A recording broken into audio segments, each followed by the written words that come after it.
I, once again, have utterly forgotten how to speak in front of a camera. Simply going to have to power through. I love standalone fantasy and science fiction, so much so that I'm starting a book club, but I'll talk about that later.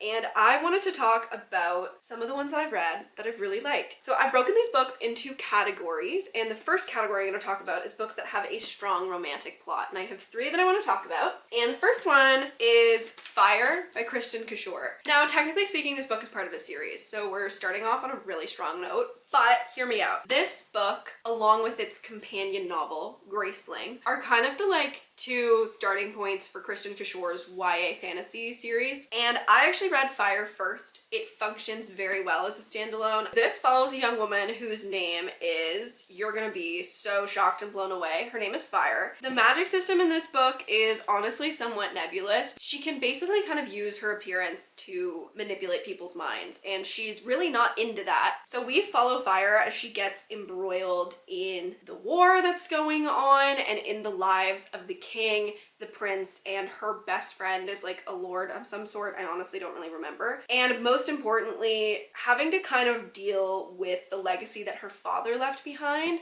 because he sucked. And this, I remember for a YA novel being actually really mature in tone. The personal journey that Fire goes on regarding like her autonomy and her relationship with sex and sexuality is like a prevalent theme in this book, and in a way that I think functions really well both like for the romance but also as a character study for Fire. The little tagline on the back here says, "Beyond the 7 kingdoms, in a rocky barren landscape, lives a girl whose startling appearance and power to control minds strikes fear in the hearts of all who behold her, especially herself." So you can see how that could set up an interesting dynamic for a romance. I'll leave that where it is and move on. The next book in this more romantic category that I'm going to talk about is Yumi and the Nightmare Painter by Brandon Sanderson. So again, technically this is in a series. This book is set in the Cosmere, which is Brandon Sanderson's like massive interconnected world. It doesn't matter, you don't need to worry about it. And this book is kind of really difficult to describe, so I'm actually just gonna read the synopsis to you. Yumi has spent her entire life in strict obedience, granting her the power to summon the spirits that bestow vital aid upon her society. Painter patrols the dark streets dreaming of being a hero, a goal that has led to nothing but heartache and isolation, leaving him always on the outside looking in. Suddenly flung together, Yumi and Painter must strive to right the wrongs in both their lives. If they cannot unravel the mystery of what brought them together before it's too late, they risk forever losing not only the bond growing between them, but the very worlds they've always struggled to protect. I didn't think I would ever find body swapping or like people having to live as the other person charming or interesting or funny in any way. This is so wonderfully executed, and the story is so heartwarming and charming. It is a coming of age story for both of the characters. It's a heartfelt romance. It's also a very unique sci-fi fantasy setting. I have never read a book like this, and I don't know when I'll read one again. I can't sing its praises enough. The next book I'm going to talk about is The Far Wilder Magic by Allison Saft. This book is undoubtedly Full Metal Alchemist fan fiction.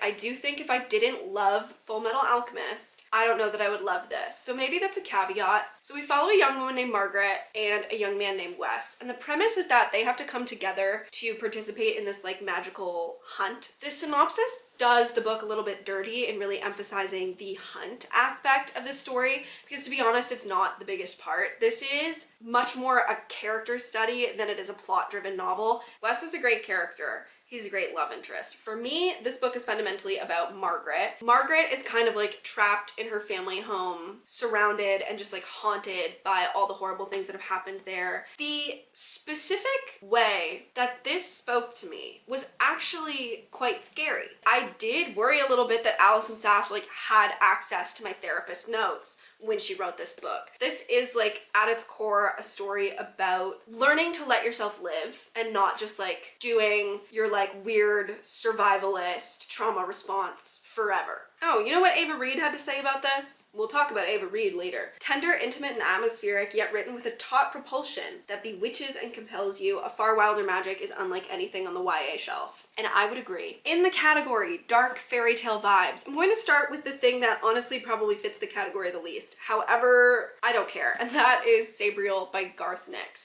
This is similar to Fire, a first book in a series that functions as a standalone. Like the other books in the Old Kingdom series use this as a springboard for like what they're doing, but this is a standalone, self-contained story about a girl named Sabriel who is kind of caught between two worlds. She is from the Old Kingdom, which is the magical sort of world that exists behind this like wall. It's a border. And she has spent most of her life on the kind of like industrialized, non-magical side of the world. But the disappearance of her father, who his job is to stop things from rising from the dead, breaking dark curses. And so in order to save her father from where he's been trapped in the realm of death, she has to go back home to the Old Kingdom, revisit all of the magic that she used to know. And I'm not a big animal companion person. So when I say that the talking animal in this book is fantastic, I really mean that, because usually I do not like a talking animal. This has a very unique like magic system and world in it. I'm struggling to find something to compare it to. Like I can't sit here and say like, oh, there's fae, and then you'll have an idea of what I mean. You'll read this and think, hey, why haven't I heard about that? Why isn't this a classic? And you know, the covers are absolutely gorgeous, if that is any encouragement at all. The next author I'm going to discuss is Ava Reid. I have two of her books here. They are both dark fairy tale vibes. Juniper and Thorn is actually a fairy tale retelling of the juniper tree. And this is very different in tone from anything I've talked about earlier. I would absolutely look up content warnings for this book because this one actually is a dark fairy tale. So we follow a young woman who is the youngest of three sisters, and they're all witches, and their father is the like city's wizard, and she has spent her entire life sort of like caged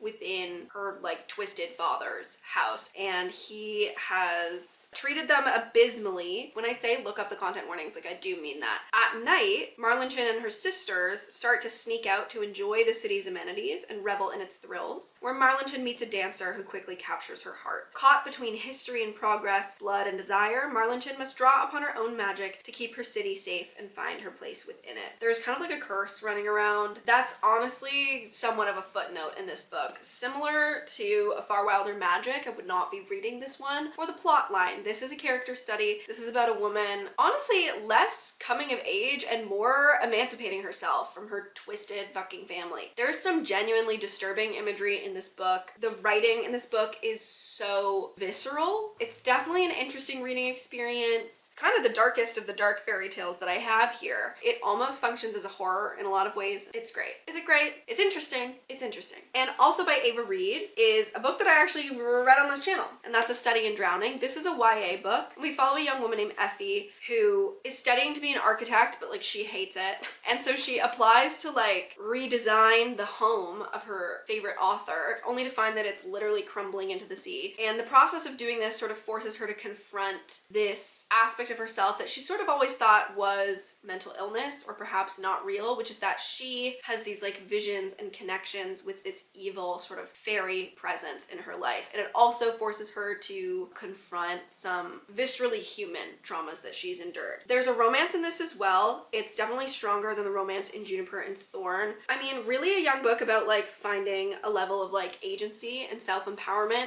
and honestly about like women in general having their voices taken from them and being exploited. So also not a super lighthearted read. Much like Juniper and Thorn, the prose in this is fantastic. Alex E. Harrow, who I mentioned earlier, is far more succinct than I am when she says, "A Study in Drowning is everything. A dark fairy tale, a tender romance, a haunting historical mystery, and a quietly furious tribute to the people whose stories have been stolen from them." I absolutely loved it. Like, thank you, Alex. You put it far better than I did. Haunting story, excellent prose, potentially unreliable narrator. It's good. You'll like it. Or you won't, maybe, but I think you'll like it. Speaking of women being abused by freakish men with magical powers, A Dowry of Blood by S.T. Gibson. This is a retelling of Dracula's brides following a woman named Constanta, who is Dracula's first bride. And so this is a book where she tells the story of meeting Dracula, her life with Dracula, and eventually emancipating herself from Dracula. So much of the prose in this book is completely stunning. It's a beautiful character study of Constanta. The other characters in this book, and specifically like the romances with them, are kind of like more tools of the story for me than like love stories that I feel super strongly about, if that makes any sense. But like, I think the best hook for this book is the opening paragraph where Constanta writes, "I never dreamed it would end like this, my lord. Your blood splashing hot flecks onto my nightgown and pouring in rivulets onto our bedchamber floor. But creatures like us live a long time. There is no horror left in this world that can surprise me. Eventually, even your death becomes its own sort of inevitability." So yeah, I don't know. If you want like a unique vampire story, this is that. I'm not a big vampire fan, although that's honestly kind of changed because of this. People rave about this for good reason. The last book in my dark fairy tale category is another actual fairy tale retelling, and that is Spinning Silver by Naomi Novik. But basically, we follow Miriam, who accidentally gets herself married to, they're not the Fae, but like they're the Fae. So after this pact, this marriage that she's accidentally gotten herself into, Miriam unwittingly spins a web that draws in a peasant girl and the unhappy daughter of a local lord who plots to wed his child to the dashing young Tsar. But the Tsar is not what he seems, and the secret he hides threatens to consume the land of humans and Sterek alike. Torn between deadly choices, Miriam and her two unlikely allies embark on a desperate quest that will take them to the limits of sacrifice, power, and love. This was such an enchanting read. Other than Sabriel, this is definitely the most magical of these like dark fairy tale vibe books. The actual plot line in this is very strong, like it is in Sabriel. But if you read any of Naomi Novik's other books and didn't like them, I would still recommend trying this. Naomi Novik is an interesting author because all of her books are very, very different. I do not like A Deadly Education. I think it's bad. I don't remember Uprooted, but I did really like it when I read it, and this is one of the best books that I've ever read. So take with that what you will, and there's still time left in winter to read it. Get on that. The third category of books is morally gray. The first book I'm going to talk about is Vicious by V.E. Schwab. This is the only V.E. Schwab book I still stand by and think that is good. So this is a book, we have two timelines, and we're following two characters in both timelines called Victor and Eli. And so they start out as like college friends, kind of investigating this idea that maybe people could acquire superpowers if they go through like a horrible sort of near-death experience. And hey, guess what? They're right. However, this has unintended consequences. And so these two wind up in a cat and mouse chase across like kind of alternate America. This is technically the first book in a series. Ignore it. It was originally written as a standalone. It functions beautifully as a standalone. And I didn't think the sequel that eventually did get published is that good. And honestly, this book kind of makes me think of if Professor X and Magneto, like from the X-Men, were both murderers. Yeah, that's what this is, actually, at the end of the day. But it's great. Hopefully, it still holds up, unlike some of the author's other books. So the next book in this category that I've simply named Morally Gray are both by the same author, and that is The Sword of Kaigen and Blood Over Brighthaven by M.L. Wang. So The Sword of Kaigen follows a woman called Misaki, who as a young woman like trained and fought as actually kind of a vigilante superhero. She has since put down the sword, committed to her frigid husband and raising a family. However, the world comes to the door, horrible things happen, and she's got to pick that sword back up. And this book is completely riveting. The reason that I have this in the morally gray category is because our main protagonist, Misaki, will do anything to protect her family, and as she should. This is also a really fast read. If you want something that feels like you are reading an anime, this is that. Honestly, so is this.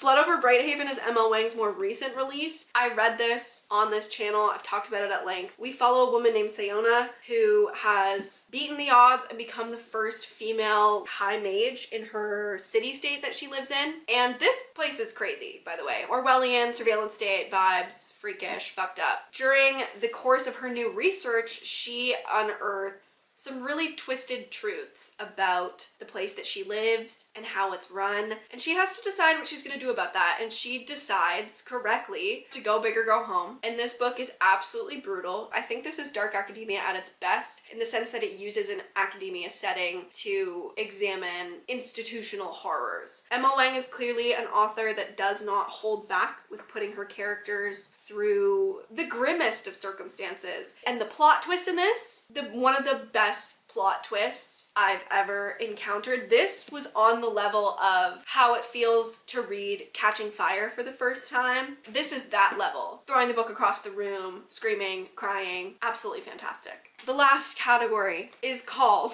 Short But You Have to Use Your Brain. And I only have 2 books in it. We have This Is How You Lose the Time War and Stories of Your Life and Others by Ted Chiang. This is actually a collection of short stories, and really what I want you to do is go online and read Story of Your Life, that short story, and then watch the movie Arrival. That's really all you need to do. It's 3 hours of homework, you'll be fine. This is a romance about 2 people who are on opposite sides of a war which is being fought with time travel. And it's also kind of like if a novel in verse and a traditional sci-fi story had a baby. But yeah, if you are looking for a short and self-contained sci-fi story that is also deeply romantic, this is that. Going back to this, the whole collection is good. So if you're interested in reading some sci-fi short fiction, this book is fantastic, and I would highly recommend like this author in general. We reached the end. I actually have 2 honorable mentions, which is Sorcery of Thorns by Margaret Rogerson and Uprooted by Naomi Novik. I rated these really highly when I read them, but I no longer remember anything super specific about what happened in these books, but trust that I really liked them at one point, so maybe they're still good. I do want to mention briefly some standalone fantasy books that I'm interested in reading, because maybe these are things that we'll read in the book club, and that is Babel by R.F. Kuang. I'm actually like kind of shocked and offended that I haven't read it yet, but that's again my own fault. The Goblin Emperor by, I forget the name of the author. And then also some books that are by authors that I've talked about in this video that are coming out later this year. So Lady Macbeth by Ava Reid, A Dark and Drowning Tide by Alison Saft. Those are just like a handful of the books that I'm thinking about suggesting for book club. So if you're interested, that link will be in the description. Please come. Fable is a super fun app. I've actually been like looking up whatever book I'm currently reading and then joining clubs that are reading that book and then talking about it with people while I'm doing it. And I don't know, I think it's cute and fun and I'm excited. So that's it. Join the book club or don't. Let me know if you've read any of these books, what you thought of them. And if you have your own like standalone fantasy or science fiction books that you like, please drop them in the comments because I am always looking for more. That's it. Thank you. Goodbye.